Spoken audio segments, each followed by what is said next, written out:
Have you ever stopped to think that helping too much can be a form of destruction? Yeah, maybe your good heart isn't as pure as you imagine. We live in an age where everyone wants to be light, but few realize that even light, when excessive, blinds. Dr. Rafael Monteiro often says, "Not every act of kindness is compassion. Some are just interference disguised as virtue."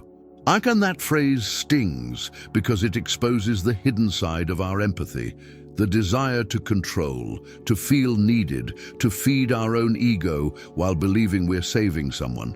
But tell me, at what point does your helping become true love? And when does it turn into a prison? How many times have you carried on your shoulders the laziness, ingratitude, and arrogance of others, believing you were doing good? Maybe the truth is more uncomfortable than it seems. Maybe helping isn't always an act of wisdom, but an act of emotional vanity. Today, you'll discover that some people don't need your hand. They need their own ground, and understanding that can change everything. Your relationships, your choices, and perhaps your very destiny. There's a silent scene few notice, a person exhausted trying to save the world while the world slowly drowns them. It's the metaphor of the overflowing cup, the one who wants to quench others' thirst, but never allows themselves to be filled. Dr. Rafael Monteiro often says, true compassion begins when we understand the limit between love and useless sacrifice. And that's where the wound of those who help too much begins, the fatigue of being the savior of others, without realizing they're sinking too. In everyday life, this shows up in small things. It's the friend who asks for advice, but never changes. The family member who lives on excuses, and you always give one more chance. The co-worker who turns your time into a crutch. In the name of compassion, you forget yourself, and what seems like empathy becomes self-destruction disguised as virtue. Helping in these cases means interfering with the lessons life has reserved for each person. You know what Socrates used to say, the worst kind of ignorance is believing you know what you do not know. Helping without discernment is exactly that, a subtle arrogance that hides vanity under the cloak of kindness. We think we know what the other person needs, but we rarely know what they're willing to learn. And the result, consequence, you become a prisoner of guilt. With every unspoken no, the weight grows, until one day, the body gets sick, the soul wears out, and kindness turns into resentment. That's not compassion. It's emotional dependence dressed up as altruism. The philosophical path offers the Socratic solution, self-knowledge. Only when you recognize the limits of your energy, maturity, and responsibility do you realize that saying no is also a form of true love. You must understand that helping too much is stealing from others the chance to grow. In modern psychology, studies on excessive empathy show that it leads to emotional exhaustion and even symptoms of anxiety. The boundary between compassion and interference is thin, but necessary. Dr. Rafael Monteiro calls this emotional wisdom in action, loving without losing yourself. So ask yourself, is your kindness setting people free or keeping them trapped? Is your love true wisdom or neediness disguised as virtue? And you, have you ever found yourself caught in the illusion of helping too much? Share in the comments. Imagine a man pushing a boulder up a mountain. He sweats, strains, breathes heavily, but doesn't realize that on the other side, someone else is pushing the same boulder down. That's the perfect metaphor for those who try to help the lazy, the ones who hand over their responsibilities in the name of bad luck. Dr. Rafael Monteiro often says, other people's laziness is the invisible burden many carry, believing they're practicing compassion. In daily life, this happens more often than we think. It's the co-worker who never meets deadlines, but always has a convincing excuse. The family member who lives on emotional and financial loans. The friend who asks for advice but ignores it all. Every time you rescue them, they become more comfortable. Helping, in this case, means interfering with the natural process of consequences and stealing from the other person the chance to mature. Seneca once said, "No wind is favorable to the one who doesn't know where he's going." And the lazy drift aimlessly, hoping the wind of others' effort will carry them along. The problem is that while you row, they sleep, and the boat of the relationship slowly sinks. Ignorance lies in confusing empathy with permissiveness. The consequences come disguised: frustration, resentment, guilt. You start wondering if the problem is yours, if it's a lack of patience, faith, or compassion. But what's really missing is discernment. Helping someone who refuses to move is wasting vital energy, time, and maturity. It's like watering soil that refuses to germinate. The Socratic solution? Boundaries. Understand that helping isn't carrying, it's guiding. Compassion isn't self-erasure, it's offering the example of effort. Philosophy and modern psychology agree on this. Without personal responsibility, there's no growth. True love teaches others to walk. It doesn't carry them. Research on motivation and human behavior shows that external rewards, like constant help, reduce the inner drive to act. In other words, the more you do for someone, the less they learn to do for themselves. Dr. Rafael Monteiro calls this toxic help, when an act of kindness prevents learning. So ask yourself, is your helping awakening the other person or keeping them asleep? Are you being a bridge or a crutch? And have you ever carried the weight of someone else's laziness thinking it was love? Comment and share your reflection. There's something devastating about helping someone and receiving, in return, silence, or worse, contempt. It's like planting a garden only to watch the other person tear out the flowers, claiming the soil wasn't good enough. Dr. Rafael Monteiro often says, ingratitude is the mirror where the ego discovers it was helping out of vanity, not love. Harsh, but true. Because many times, what hurts isn't the lack of recognition. It's the wound of pride that expected applause for its generosity. In everyday life, ingratitude is everywhere. In the child who doesn't notice the sacrifices of their parents. In the co-worker who climbs on your effort and pretends they made it alone. In the friend who vanishes the moment they get what they wanted. Each time you promise yourself never to help anyone again, yet the cycle repeats. Because it's not the other who needs to change, it's you who must understand why you need so badly to feel necessary. Aristotle said, gratitude is the sign of noble souls. And perhaps that's why it's so rare. Ingratitude isn't just a lack of manners. It's a symptom of emotional immaturity and a misaligned ego. It exposes human behavior when it has yet to learn to see the other as part of itself. The consequence is subtle. Disappointment. You close off, harden, lose faith. Helping begins to feel dangerous. And so, the heart turns to stone in the name of self-protection.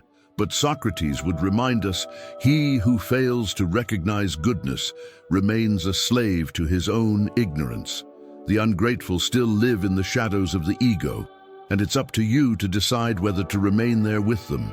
The philosophical solution is emotional wisdom, learning to give without expecting, to help without possessing, to love without controlling. It's what Dr. Rafael Monteiro calls practical spirituality, when compassion is free and action is born from understanding, not from neediness. That doesn't mean becoming cold, it means maturing. In positive psychology, studies show that the practice of conscious gratitude improves mental health, reduces stress, and increases one's sense of purpose. The ungrateful live the opposite, always lacking, always indebted to the world, and those who try to fill that void end up drained. So ask yourself, do you help out of love or out of a need to be recognized? Is your heart serving or bargaining for affection? And have you ever felt the silent sting of ingratitude? Share in the comments. Imagine a mirror so clean it reflects even your flaws. Now imagine someone who, upon seeing their imperfections, shatters the mirror, convinced the problem was in the reflection. That's how the arrogant live, trapped in the illusion of self-sufficiency. Dr. Rafael Monteiro teaches that arrogance is the wall the ego builds to avoid hearing its own soul. It's pride dressed as certainty, poison disguised as conviction. In everyday life, you've probably met someone like this. The coworker who never accepts feedback. The friend who turns every conversation into an intellectual contest. The relative who mistakes opinion for absolute truth. Arrogance isn't strength, it's fear. Fear of seeming vulnerable, fear of not knowing. And the problem is that when you try to help someone in that state, your gesture becomes a threat. The arrogant doesn't want to be saved, he wants to be admired. Socrates, the master of philosophical humility, used to say, "I know that I know nothing." That phrase isn't modesty, it's freedom. Those who recognize their own ignorance open themselves to learning. Those who believe they know everything close the doors to evolution. And there lies ignorance disguised as wisdom. The consequence is inevitable: isolation. The arrogant repels help, destroys connections, and lives surrounded by echoes that repeat his certainties. He doesn't learn, he only confirms. And those who try to teach him grow tired. Gradually, everyone drifts away, and he calls it superiority, when in truth it's loneliness. The Socratic solution lies in intellectual humility, recognizing that knowledge is a river in motion, never the same. Dr. Rafael Monteiro teaches that true wisdom is born when pride falls silent and listening awakens. Arrogance closes doors, questioning opens universes. In contemporary psychology, studies on the bias of overconfidence show that the more certain we are of something, the more prone we are to error. The arrogant mind doesn't seek truth, it seeks comfort, and the soul in that state remains small. So ask yourself, have you been learning from others, or just waiting for your turn to respond? Does your silence listen, or merely prepare arguments? There's a moment in life when the mirror shatters, and for the first time, you see yourself without the reflection of illusions. There are no applause, no excuses, no masks, only the raw silence of consciousness. Dr. Rafael Monteiro calls this moment the Socratic mirror hour, the point when a person is forced to see themselves without the polish of appearances. It's in that abyss that true learning begins. We live in an age where everyone wants to seem wise, but few want to be. The rush to have opinions, the addiction to social media, the need to be right, all of it feeds the ego but kills the soul. The unexamined life is not worth living, said Socrates. And yet, how many of us truly examine it? How many have the courage to ask, what if everything I believe is a lie? At that point, ignorance stops being a lack of information. It becomes a choice. The choice to remain blind out of convenience. The arrogant doesn't want to see, the ungrateful doesn't want to feel, the lazy doesn't want to change. And those who try to help them without understanding this get lost along the way. This is humanity's tragedy. We confuse compassion with attachment and wisdom with control. The consequences are devastating. Empty relationships, exhausted souls, spirits lost in the search for validation. When help turns into interference, emotional chaos is born, and from it pain. But that pain is sacred. It's the beginning of transformation, the shock that awakens what was asleep. The philosophical solution, a deep dive into self-knowledge. There's no liberation without confrontation, no healing without truth. You must face your own ego, your own stubbornness, your own fear of change. Dr. Rafael Monteiro often says, the mirror doesn't lie, it's the gaze that looks away.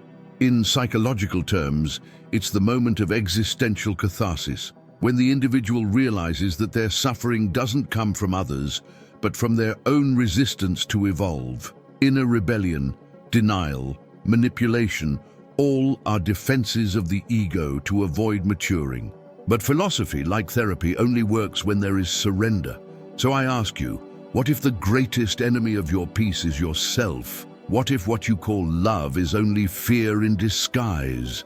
What if helping others is, in truth, an escape from yourself? Repeat after me, know thyself. Of all the phrases in the world, this one remains the most revolutionary.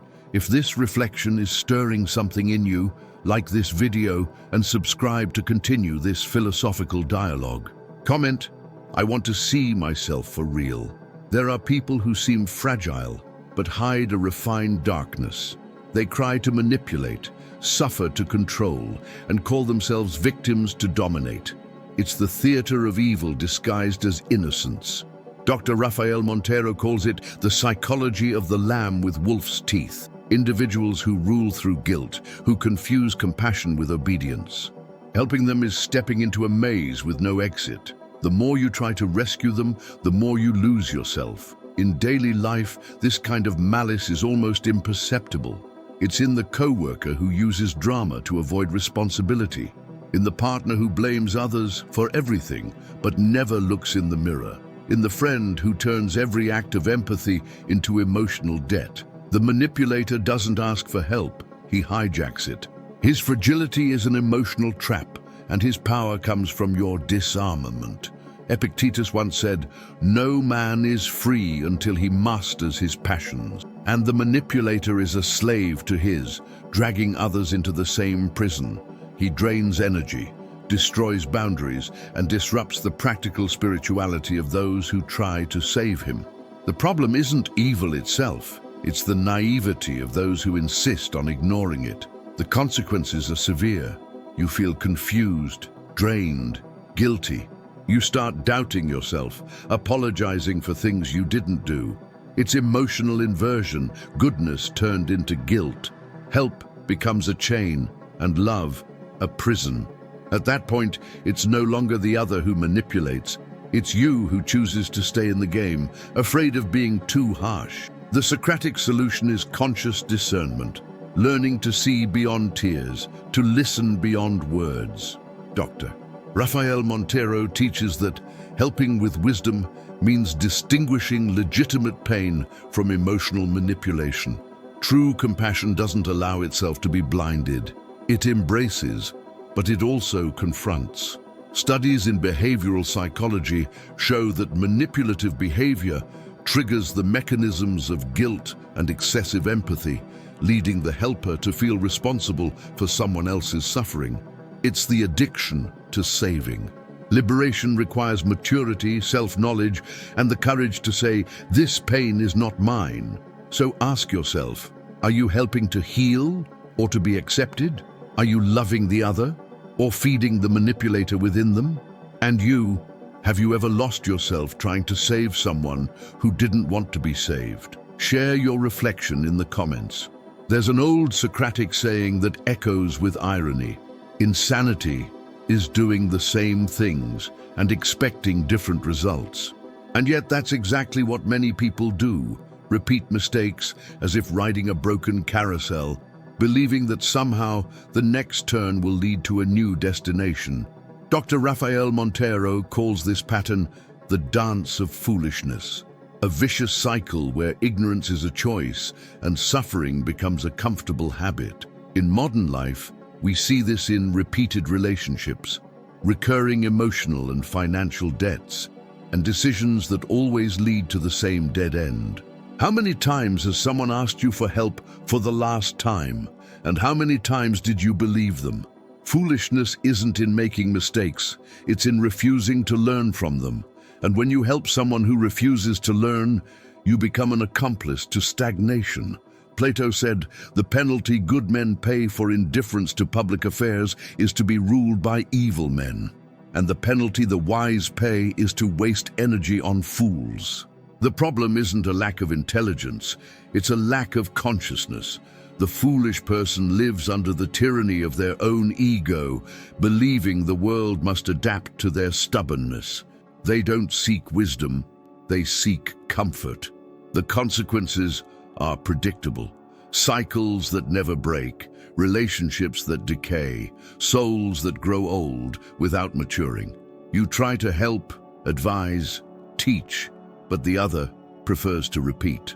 And each time you save them, you confirm their belief that mistakes have no cost. It's the slow death of learning.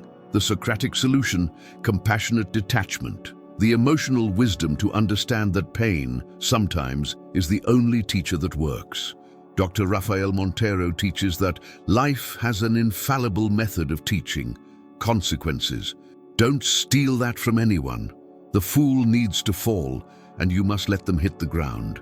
Cognitive psychology explains that the human brain clings to the familiar, even when it's painful, because it represents emotional safety. Change requires breaking neural and emotional connections, and that's frightening. That's why some prefer to suffer rather than transform. Helping such people is like trying to light a candle in the wind. So ask yourself, are you being a lighthouse or fuel for repetition? Are you saving the others or preventing them from waking up? There are those who confuse freedom with disobedience. They're the ones who shout, "No one tells me what to do," yet live imprisoned by their own ego. Dr. Rafael Monteiro calls this proud rebellion, the act of opposing everything not out of wisdom, but out of fear of surrendering to truth. The rebel believes he is free, but in reality he's chained to the need to be right. His revolt is merely the disguise of an old wound, the inability to submit to learning. In everyday life, this pattern is easy to spot. The eternal teenager who rejects advice out of pride. The employee who sabotages himself because he can't stand taking orders. The partner who ends relationships at the first sign of confrontation. They all claim to want growth but refuse any direction. They want to reap fruit without planting roots, and without realizing it, they live in constant war against their own destiny. Seneca said, "No wind is favorable to the one who doesn't know where he's going." The rebel lives in a storm, mistaking chaos for power. His arrogance blinds him to the truth that all real freedom is born from self-mastery. And when someone tries to help him, he attacks, because any guidance feels like a threat to his illusion of control. The consequences are harsh: loneliness, repeated failures, resentment. The rebel collects scars and calls them trophies. His life becomes a battlefield where every attempt at peace feels like surrender. Helping someone like that is like shouting in the middle of a thunderstorm. You wear yourself out, but you're not heard. The philosophical solution is self-mastery, the highest form of freedom. Socrates taught us, freedom lies in obedience to reason. Dr. Rafael Monteiro adds, he who masters himself no longer needs to master anyone else. True rebellion is against ignorance, not wisdom. It's choosing inner transformation, even when the ego protests. Modern psychology describes this behavior as cognitive resistance, the tendency to reject any idea that threatens our self-image. But what the rebel calls authenticity is often just fear of growth. Maturity demands the courage to listen and the humility to yield. And you, have you ever been rebellious toward your own life? Have you ever fought against those who tried to help you? Comment, I want the freedom that comes from self-mastery. There's a kind of exhaustion that sleep can't heal. It's the fatigue of the soul, the kind born from helping too much. You know this weight, giving advice that isn't followed, offering love that isn't received, pouring energy into places where only silence returns. Dr. Rafael Monteiro often says, even excess light burns. Helping without wisdom is just that, a flame that consumes more of the one who lights it than the one it warms. In daily life, this exhaustion comes in small doses. It's the phone call you answer out of obligation, the "I'm fine" you say when you're falling apart, the smile you fake to hold someone else up. At first it feels noble, then it becomes routine. And suddenly, the helper becomes the one who's sick, poisoned by his own compassion. The Socratic philosophy would call this moral ignorance, acting without understanding the impact of one's own actions. No one does evil willingly, said Socrates, and indeed those who help too much believe they're doing good. But when compassion becomes interference, good turns into selfishness in disguise. You help to feel useful, not because the other person wants to change. The consequences are silent: anxiety, emotional exhaustion, guilt. The body gets sick, the mind fades. Helping becomes an obligation and love a demand. It's the collapse of someone who forgot to care for themselves. And ironically, those who help the most are often the least helped, because everyone assumes you can handle it. The Socratic solution is compassionate discernment, knowing when to act, when to listen, and most importantly, when to stop. Dr. Rafael Monteiro teaches that wisdom doesn't lie in always helping, but in knowing when silence is the greatest act of love. Mature compassion has limits, and those limits are the ground where true respect is born. Contemporary psychology calls this the savior complex, an emotional distortion that turns empathy into addiction. The individual feels the need to heal others to avoid facing their own pain. Healing, therefore, begins the moment they recognize this.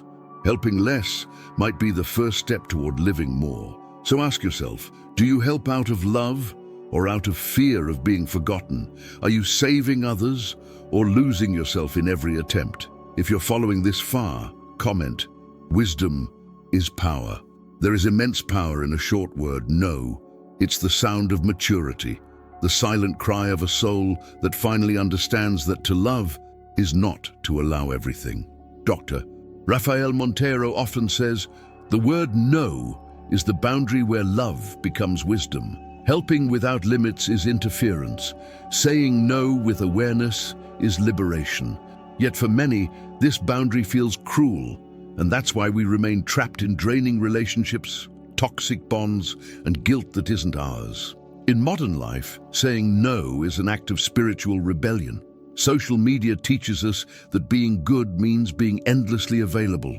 The world applauds those who give until they collapse, but not those who preserve themselves. Without realizing it, we've confused kindness with submission and empathy with the absence of boundaries. Overhelping, deep down, is a disguised form of ego, the desire to be indispensable. Seneca wrote, "He who does not know where he is going, any wind will carry him. And the one who doesn't know where they begin or end gets lost in the currents of others."